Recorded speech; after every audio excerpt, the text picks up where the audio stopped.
Well, I just gotta say, Surprise, surprise, surprise! here we are yet again, another article, this one out of the Telegraph. Headline: Cancer now more common than getting married or having a first baby. Now isn't that just special?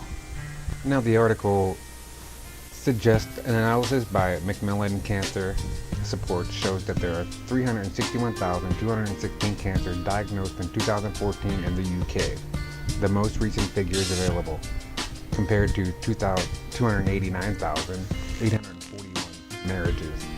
And also, new cancer cases are as common as graduating from university and more common than a woman having her first baby.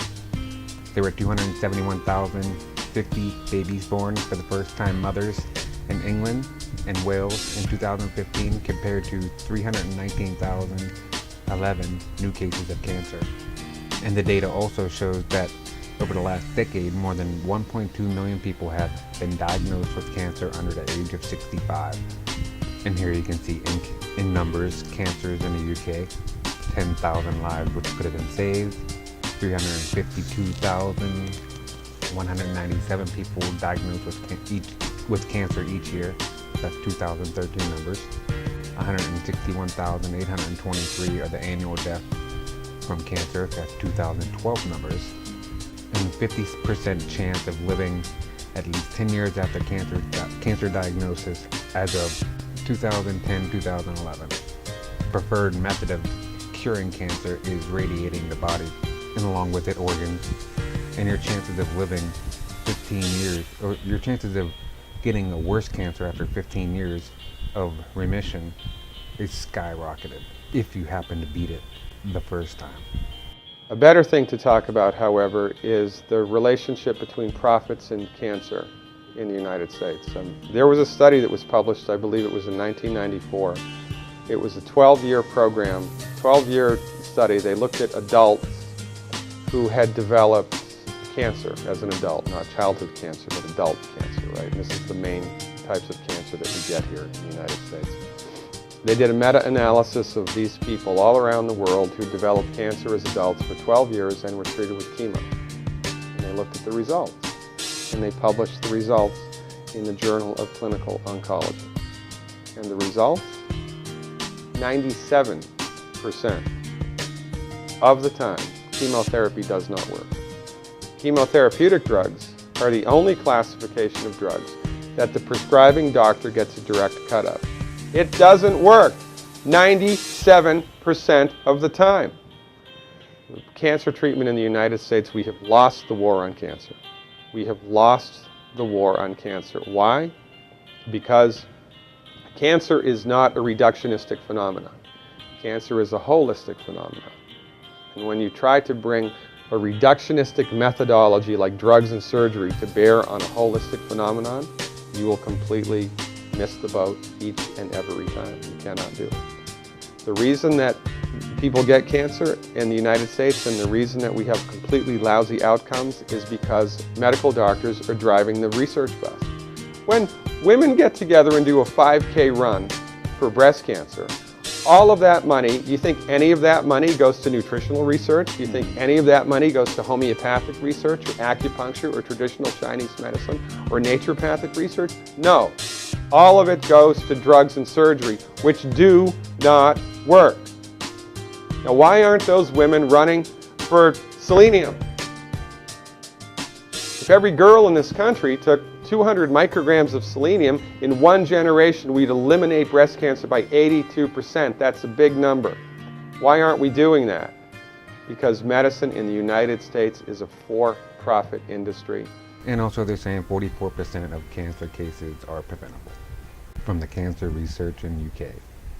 And the research goes on to say that 343,000 people in the UK who were diagnosed with cancer in their 20s, 30s, or 40s between 2006 and 2015. And it goes on to state the obvious that cancer is a life-changing event for your whole family, everybody around you that you know. And in a study, it shows that people fear getting cancer more than Alzheimer's and stroke and depression heart disease, or multiple sclerosis. And for 1 in 10 people in the UK, cancer is their biggest fear of all, ahead of losing loved ones, their own death, or terrorism. And now projections are that around half of all people will develop cancer at some point in their lives. And the rest of the article just goes on talking about a person who is still living their life with the cancer.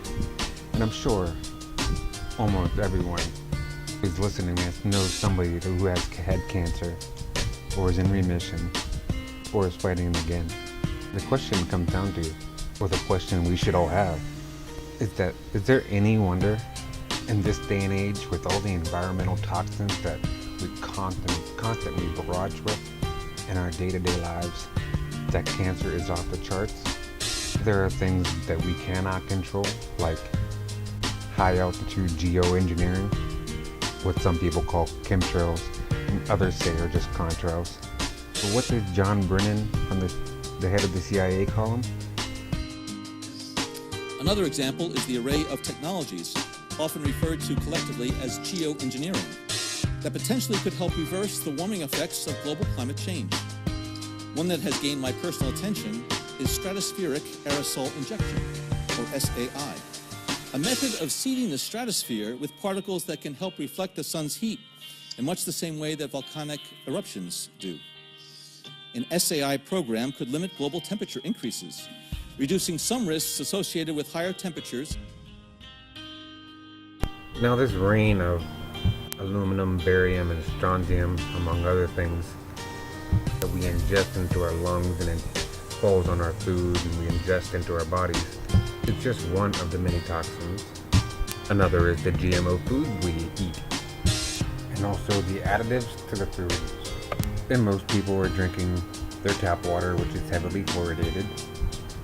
And the fluoride is the main ingredient in rat poison. It's also the main ingredient in nerve gas and in Prozac, and is scientifically proven to damage the DNA. But that's not to be outdone by the unregulated overuse of vaccines that are destroying children and weakening the immune system and altering the DNA.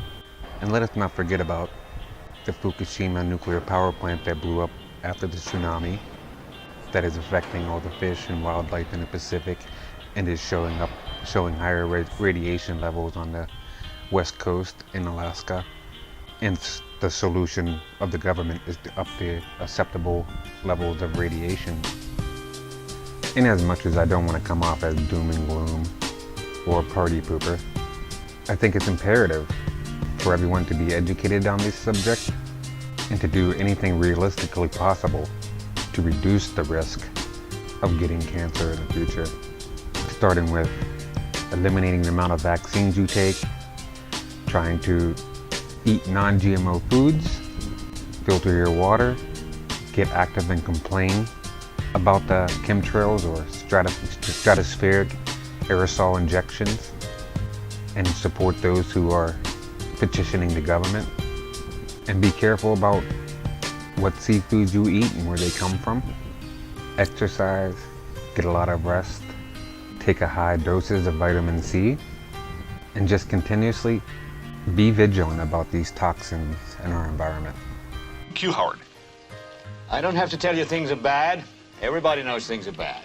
It's a depression. Everybody's out of work or scared of losing their job. The dollar buys a nickel's worth. Banks are going bust. Shopkeepers keep a gun under the counter. Punks are running wild in the street, and there's nobody anywhere who seems to know what to do, and there's no end to it. We know the air is unfit to breathe, and our food is unfit to eat. We sit watching our TVs while some local newscaster tells us that today we had 15 homicides and 63 violent crimes, as if that's the way it's supposed to be. We know things are bad, worse than bad. They're crazy. It's like everything everywhere is going crazy, so we don't go out anymore. We sit in the house, and slowly the world we're living in is getting smaller, and all we say is, please, at least leave us alone in our living rooms. Let me have my toaster and my TV and my steel-belted radios, and I won't say anything. Just leave us alone. Well, I'm not going to leave you alone. I want you to get mad. I don't want you to protest. I don't want you to riot. I don't want you to write to your congressman because I wouldn't know what to tell you to write. I don't know what to do about the depression and the inflation and the Russians and the crime in the street. All I know is that first, you've got to get mad. And I pray that none of you listening will end up on that list of half of everybody that gets cancer. It is what it is. God bless you and yours.